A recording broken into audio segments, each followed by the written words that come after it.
নমস্কাৰ বন্ধু বান্ধৱীসকল। আগৰ ভিডিঅ'ত আপোনালোকক ভগৱান বিষ্ণুৰ দশাৱতাৰৰ বিষয়ে সংক্ষিপ্তে ক'লোঁ আৰু কৈছিলোঁ যে আমি প্ৰত্যেকটো অৱতাৰৰ বিষয়ে সংক্ষিপ্তে জানিবলৈ চেষ্টা কৰিম।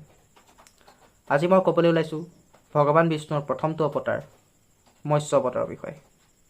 বহু বছৰ আগতে হয়গ্ৰীৱ নামৰ এটি দৈত্যই ব্ৰহ্মাৰ পৰা 4 পেট লৈ সাগৰৰ পৃষ্ঠত লুকুৱাই থ'লে, যাৰ ফলত সমগ্ৰ পৃথিৱীতেই জ্ঞানৰ অন্ধকাৰে দেখা দিলে আৰু মহাপ্ৰলয়ৰ সময়ো ওচৰ চাপি আহিল। সেইবাবে ভগৱান বিষ্ণুৱে জগতৰ অন্ধকাৰ দূৰ কৰিবলৈ আৰু জ্ঞানৰ স্থাপনৰ বাবে মৎস্য অৱতাৰ ধাৰণ কৰিলে। সত্যৱত নামৰ এজন ৰজা, যাক আমি মনু বুলিও কওঁ, সেই ৰজাই এবাৰ নদীত জল অৰ্পণ কৰি থকাৰ সময়ত এটি ক্ষুদ্ৰ মাছ তেওঁৰ সন্মুখত আহি ক'লে, হে ৰাজন, আপুনি মোক ৰক্ষা কৰক, নহ'লে এই নদীৰ ডাঙৰ মাছবোৰে মোক খাই মাৰি পেলাব। ৰজাই দয়া দেখুৱাই সেই মাছটোক নিজৰ কমণ্ডলত ৰাখিলে।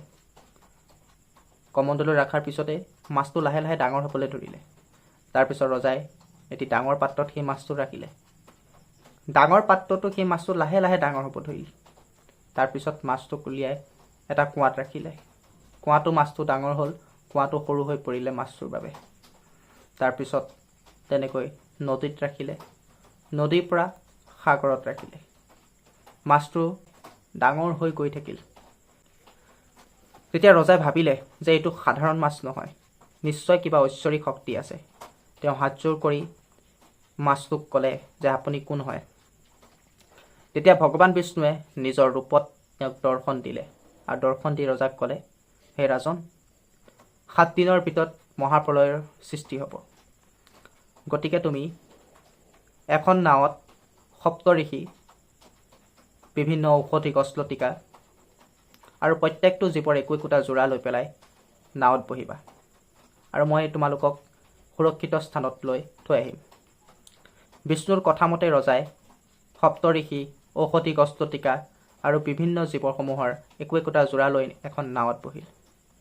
মহাপ্ৰলয় আহিল, চাৰিওফালে পানীৰে পৰিপূৰ্ণ হৈ পৰিল।